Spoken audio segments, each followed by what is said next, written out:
Iain, while we've got you, you've been incredibly robust about Russia and China, and I just wondered if you could share with us what you think the government should do if it does get to the point where Russia do invade Ukraine.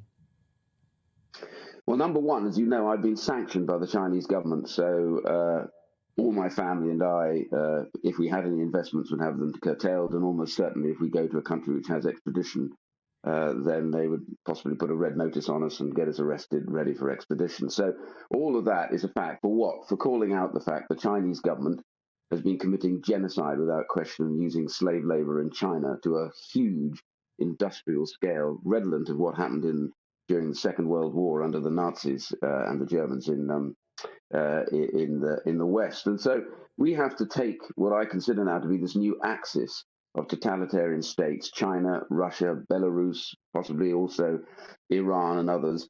We have to take that seriously because our values, the way that we govern, the way that we live our lives, the freedoms that we take for granted in the UK and abroad are really under threat. And the problem is countries like Germany and others have become so dependent, in their case, on Russia for gas that they would literally bypass all their allies in the East just to be able to get greedily that gas. And with us, it's our dependency on Chinese goods that stop us really going after the Chinese on these issues. So we need governments in the West to get together now and decide that they can't go on allowing themselves to be as dependent on these totalitarian regimes. It's time we brought some of this manufacture back to the UK, invest in countries, maybe like India, much more, where they have a democracy, at least they have the rule of law. Our problem is we've literally failed to look at this properly. We've got to make big changes. If they invade Ukraine, I think it is a threat to the way we live our lives. It is a threat to NATO. This is a democracy. It's a country